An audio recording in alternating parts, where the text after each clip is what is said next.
آج کے اس اہم اور خوبصورت موضوع کا آغاز کرتے ہیں۔ ناظرین گرامی، بابا جی نے تانبے کو سونا بنانے کا فن سیکھ لیا تھا اور ہم یہ فن جاننے کے لیے روز ان کے پاس بیٹھ جاتے تھے۔ کامران کی 12 دری کی دیواریں آہستہ آہستہ بھربھرا رہی تھی۔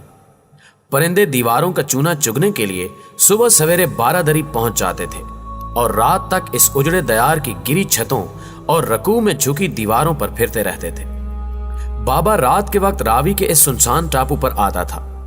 وہ مشرق کے رخ آلتی پالتی مارتا تھا اور سورج کی پہلی کرن تک وہاں دم ساد کر بیٹھا رہتا تھا۔ فجر کے وقت جوں ہی پرندوں کی چونچیں کھلتی تھیں، وہ ایک لمبا سانس لیتا تھا، ایک ٹانگ پر کھڑا ہوتا تھا، بازو کی طرح دونوں بازو کھولتا تھا، دوسری ٹانگ سیدھی کر کے آہستہ آہستہ پیچھے کی طرف پھیلاتا تھا اور اڑتے ہوئے پرندے کے آسن میں کھڑا ہو جاتا تھا۔ وہ سورج چڑھنے تک اس آسن میں رہتا تھا اور اس کے بعد سیدھا ہوتا تھا اور چائے کا ایک بڑا مگ پیتا تھا۔ ہم اس کے سیدھے ہونے سے قبل اس کے لیے چائے بنا دیتے تھے۔ وہ چائے بھی نام کی چائے ہوتی تھی۔ بابا 2 گھونٹ پانی میں 2 گھونٹ دودھ اور چائے کے 4 چمچ پسند کرتا تھا۔ وہ میٹھے سے نفرت کرتا تھا، چنانچہ ہم اس کی چائے میں چینی نہیں ڈالتے تھے۔ وہ اس کے بعد اپنی پتیلی اٹھاتا، پانی میں اترتا اور شڑاب شڑاب کرتا ہوا جنگل میں غائب ہو جاتا۔ ہم روز سوچتے تھے کہ بابا کیسے جانتا ہے کہ پانی کس جگہ کم ہے اور وہ چل کر دریا پار کر سکتا ہے۔ ہم روز سوچتے تھے اور ہمیں اس کا جواب نہیں ملتا تھا۔ ہم کشتی کھولتے اور چپو چلا کر کنارے پر پہنچ جاتے۔ ہم بابے کے 3 شاگرد تھے۔ شاگرد بھی ہم نے خود ہی طے کر لیا تھا۔ بابے نے کبھی ہمیں شاگرد نہیں مانا تھا، بلکہ مجھے بعض اوقات محسوس ہوتا تھا کہ وہ ہمارے وجود سے لا تعلق ہے۔ وہ ہم سے 10 دن بات نہیں کرتا تھا اور اگر کبھی بولنا ضروری ہوتا تھا تو اس کی بات چند لفظوں تک محدود ہوتی تھی۔ وہ سارا دن راوی کے جنگلوں میں غائب رہتا اور شام کے وقت اپنی گڈری اور میلی کچیلی پتیلی کے ساتھ کامران کی 12 دری پہنچ جاتا۔ ہم تینوں اس کے پہنچنے سے پہلے ہی 12 دری میں ہوتے تھے۔ بابا آتا، ہم پر ایک نگاہ ڈالتا، مشرق کی رخ بیٹھتا اور دم ساتھ لیتا۔ مجھے بابے کا پتہ دھرم پورا کے بابا جی نے دیا تھا۔ یہ اس کے شاگرد رہے تھے۔ میں اسے ڈھونڈتا ڈھونڈتا کامران کی 12 دری پہنچا اور میں نے اسے پا لیا، مگر وہ میرے وجود سے لا تعلق تھا، بالکل ان دونوں شاگردوں کی طرح جو مجھ سے پہلے اس کے مرید ہوئے اور جنہیں بابا کی سیوا کرتے 2 سال بیت چکے تھے۔ ناظرین گرامی، میں کہانی کو مختصر کرتا ہوں۔ بابا مدراس کا رہنے والا تھا۔ بچپن میں جوگیوں کے ہتھے چڑھا اور پھر پوری زندگی جوگ میں گزار دی۔ 25-30 سال قبل لاہور آیا اور راوی کے کنارے کو مسکن بنا لیا۔ وہ سارا دن جنگل میں غائب رہتا اور شام کے وقت کامران کی 12 دری آ جاتا اور صبح 10 بجے تک وہاں رہتا۔ دھرم پورے والے بابا جی کا کہنا تھا کہ یہ بابا تانبے کو سونا بنانا جانتا ہے۔ اس نے خود ایک بار تانبے کی ڈلی سونا بنا کر ان کو گفٹ کر دی تھی۔ میں ان دنوں کیمیا گری کے بارے میں کتابیں پڑھ رہا تھا۔ سائنس کہتی تھی کوئی دھات اپنا جون تبدیل نہیں کرتی، مگر کیمیا گری کہتی تھی ہم جس طرح ہوا کو مایا اور مایا کو ٹھوس بنا سکتے ہیں، بالکل اسی طرح لوہے کو تانبا اور تانبے کو سونے میں تبدیل کیا جا سکتا ہے۔ اور میں ان دنوں اس بات کو سچ سمجھتا تھا اور سچائی کی یہ تلاش مجھے اس بابا جی تک لے گئی۔ بابا دنیا جہان کی نعمتوں اور ضرورتوں سے مبرہ تھا۔ وہ کپڑے روڑی سے نکال کر پہن لیتا تھا، جوتے وہ پہنتا نہیں تھا۔ وہ کھاتا کیا تھا ہم اس کے بارے میں کچھ نہیں جانتے تھے۔ ہم بس اسے کڑوی چائے کا 1 کپ پیتے دیکھتے تھے اور وہ اس کے بعد اپنی پتیلی لے کر جنگل میں غائب ہو جاتا تھا۔ ناظرین گرامی، یہ سردی کی رات تھی۔ میں اس رات بابے کے پاس اکیلا تھا۔ کامران کی 12 دری میں بارش ہو رہی تھی۔ بابا جی بارش میں آسن لگا کر بیٹھے تھے اور میں چھتری تان کر ان کے سر پر کھڑا تھا۔ بابا جی نے اچانک ایک لمبی ہچکی لی، ان کا سانس اکھڑا، انہوں نے غصے سے میری طرف دیکھا۔ میں نے زندگی میں کبھی اتنی خوفناک اور گرم آنکھیں نہیں دیکھی۔ میرے پورے جسم میں حرارت دوڑ گئی اور میں سردیوں کی بارش میں پسینے میں شرابور ہو گیا۔ بابا تھوڑی دیر تک میری طرف دیکھتا رہا۔ اس نے پھر میرا ہاتھ پکڑ کر اپنے سر سے چھتری ہٹائی، گیلی زمین سے اٹھا اور دیوار کے ساتھ ٹیک لگا کر بیٹھ گیا۔ میں بھی آہستہ آہستہ چلتا ہوا اس کے قریب پہنچا، چھتری بند کی اور ٹیک لگا کر دیوار کے ساتھ بیٹھ گیا۔ بابے نے لمبا سانس لیا اور بولا، کاکا تم چاہتے کیا ہو؟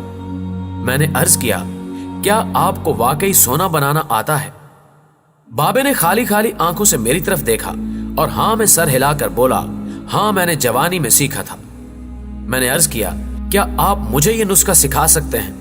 ناظرین گرامی، بابے نے غور سے میری طرف دیکھا اور پوچھا، تم سیکھ کر کیا کرو گے؟ میں نے عرض کیا، میں دولت مند ہو جاؤں گا۔ بابے نے کہکا لگایا۔ وہ ہنستا رہا، دیر تک ہنستا رہا، یہاں تک کہ اس کا دم ٹوٹ گیا اور اسے کھانسی کا شدید دورہ پڑ گیا۔ وہ کھانستے کھانستے دورہ ہوا اور تقریباً بے حالی کے عالم میں دیر تک اپنے ہی پاؤں پر گرا رہا۔ وہ پھر کھانستے کھانستے سیدھا ہوا اور پوچھا، تم دولت مند ہو کر کیا کرو گے؟ میں نے جواب دیا، میں دنیا بھر کی نعمتیں خریدوں گا۔ اس نے پوچھا، نعمتیں خرید کر کیا کرو گے؟ میں نے جواب دیا، میں خوش ہوں گا، مجھے سکون ملے گا۔ اس نے تڑپ کر میری طرف دیکھا اور کہا، گویا تمہیں سونا اور دولت نہیں، سکون اور خوشی چاہیے۔ میں خاموشی سے اس کی طرف دیکھتا رہا۔ اس نے مجھے جھنجھوڑا اور پوچھا، کیا تم دراصل سکون اور خوشی کی تلاش میں ہو؟ ناظرین گرامی، میں اس وقت نوجوان تھا اور میں دنیا کے ہر نوجوان کی طرح دولت کو خوشی اور سکون سے زیادہ اہمیت دیتا تھا، مگر بابے نے مجھے کنفیوز کر دیا تھا اور میں نے اسی کنفیوژن میں ہاں میں سر ہلا دیا۔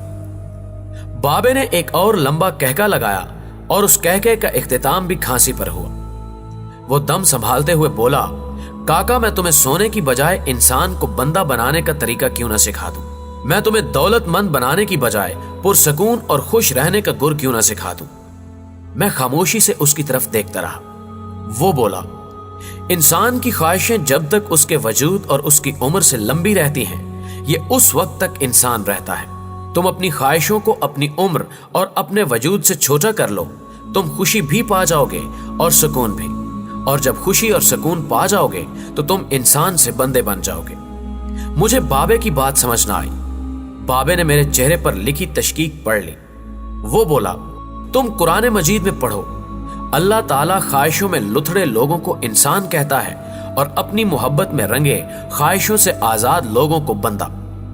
بابے نے اس کے بعد کامران کی بارہ دری کی طرف اشارہ کیا اور بولا، اس کو بنانے والا بھی انسان تھا، وہ اپنی عمر سے لمبی اور مضبوط عمارت بنانے کے خبت میں مبتلا تھا۔ وہ پوری زندگی دولت بھی جمع کرتا رہا، مگر اس دولت اور عمارت نے اسے سکون اور خوشی نہ دی۔ خوش میں ہوں اس دولت مند کی گری پڑی بارہ دری میں برستی بارش میں بے امان بیٹھ کر۔ میں نے بے صبری سے کہا، اور میں بھی۔ اس نے کہکا لگایا اور جواب دیا، نہیں، تم نہیں۔ تم جب تک تانبے کو سونا بنانے کا خب پالتے رہو گے، تم اس وقت تک خوشی سے دور بھٹکتے رہو گے، تم اس وقت تک سکون سے دور رہو گے۔ بابے نے اس کے بعد زمین سے چھوٹی سی ٹہنی توڑی اور فرش پر رگڑ کر بولا، لو میں تمہیں انسان کو بندہ بنانے کا نسخہ بتاتا ہوں۔ اپنی خواہشوں کو کبھی اپنے قدموں سے آگے نہ نکلنے دو۔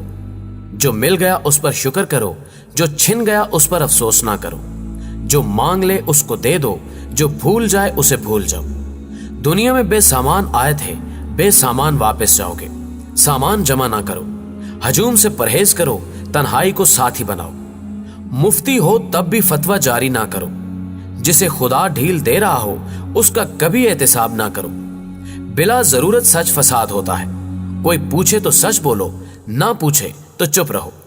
لوگ لذت ہوتے ہیں اور دنیا کی تمام لذتوں کا انجام برا ہوتا ہے۔